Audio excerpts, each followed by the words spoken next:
Once upon a time, there lived a girl and her name was Cinderella. Cinderella's mummy had died when she was very small, and ever since then she had helped her daddy with all the difficult chores that he had to do. She cleaned the house, she washed the dishes, she cooked the dinner. One day, her daddy came home and he told her that he was going to get remarried. And what's more, the woman he was going to marry had 2 daughters of her own, and so Cinderella was going to have some sisters. She was overjoyed. She was so happy that she was going to have someone to talk to, someone to help her with all the difficult chores that she was doing. But I'm afraid when her stepsisters moved in, they weren't very nice to Cinderella at all. They were lazy, they didn't help her with any of her difficult chores, they were vain, they spent all day dressing up in their fine clothes, looking in the mirror and remarking on how beautiful each other looked.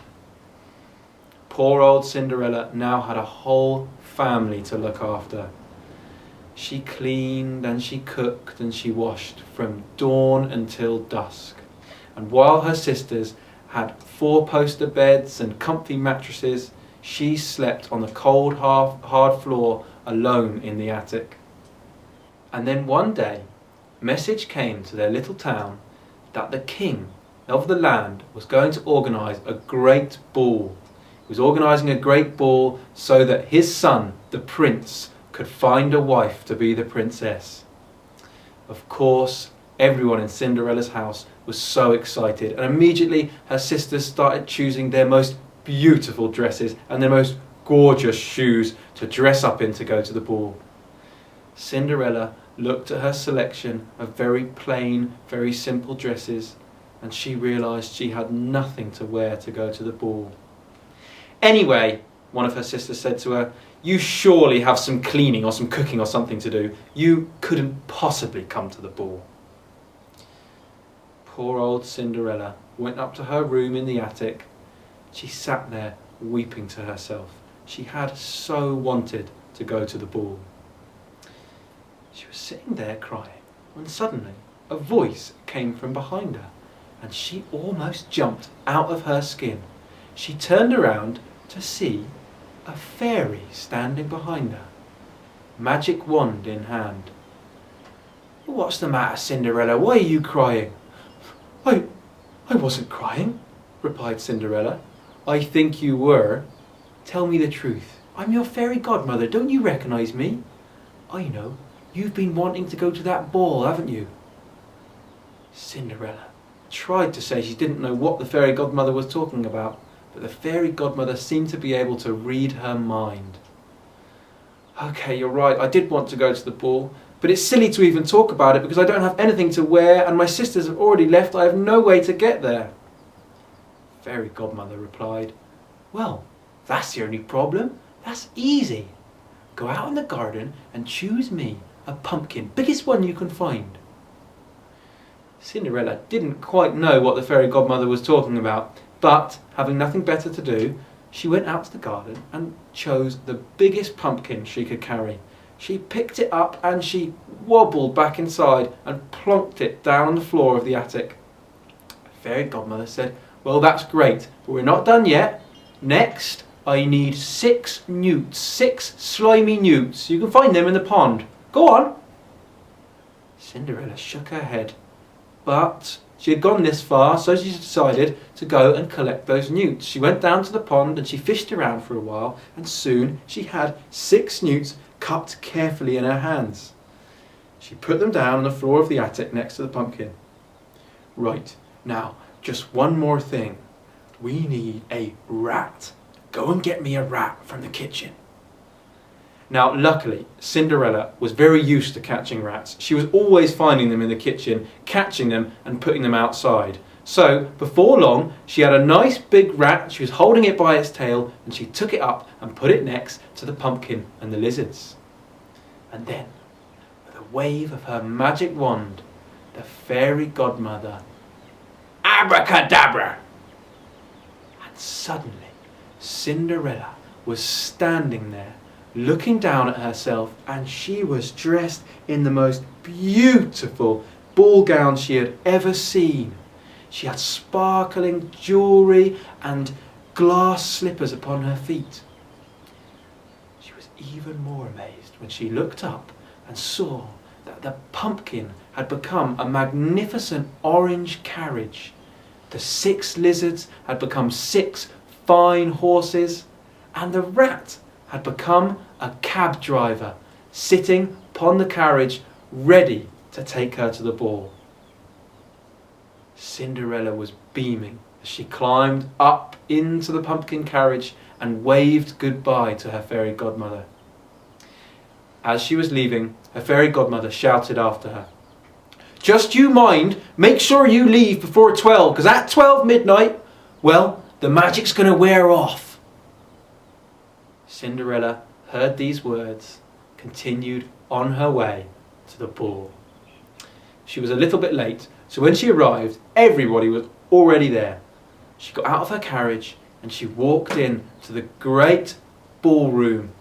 As Cinderella walked in, everybody turned around to stare. Seeing her fine clothes, they thought this must be a princess. Everybody was talking about who she might be, and nobody seemed to recognise her. The prince, hearing all the commotion, looked to see himself. And seeing this beautiful girl, he fell in love at first sight. He came over to her, full of questions, asking her where she was from, if she was a princess of a foreign country. Cinderella didn't want to tell him that she had in fact got these fine clothes and fine things through a magic spell from her fairy godmother, and so, because she wasn't able to tell the truth, she didn't say anything at all.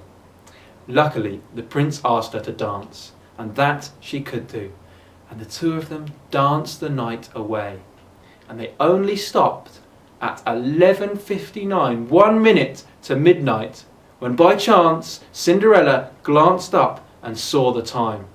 With a gasp and without a word of explanation to the prince, she turned on her heel and ran as fast as she could from the ballroom. The prince followed her, but by the time he got outside, she was gone.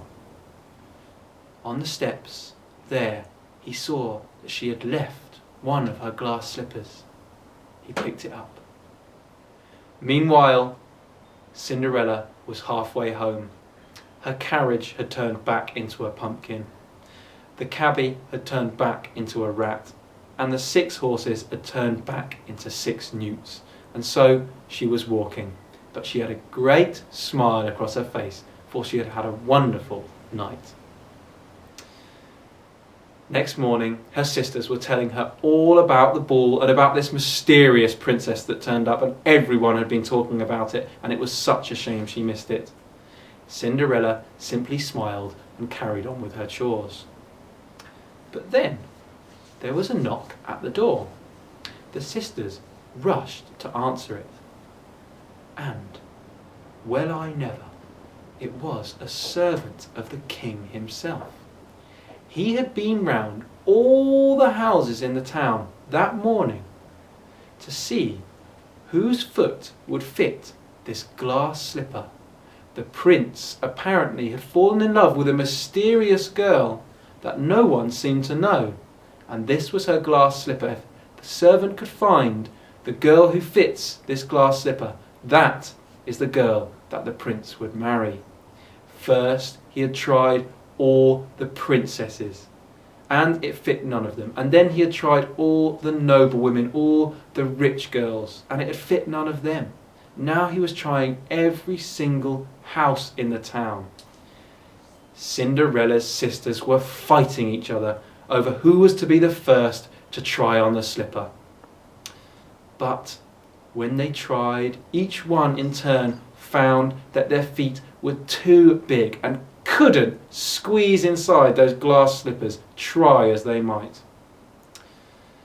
The king's servant tutted and shook his head, picked up the slipper and turned to leave, when Cinderella piped up, "May I try the slipper on?" The sisters immediately laughed. "Oh, it's not going to be you. It must have been someone at the ball. What's the point in you trying it on?" But the king's servant, seeing that Cinderella was actually very beautiful, although she was dressed plainly, said, "No, you can try." I've been told to try every girl in the town, so here you go." Cinderella sat down, and lo and behold, that glass slipper fitted her perfectly. The king's servant had her rushed to the palace. There was no time to change into nice clothes. She was dressed plainly when the prince came down to meet her. But immediately he recognised her, told her she was the girl he was going to make his wife and the princess. And he did, and they lived happily ever after.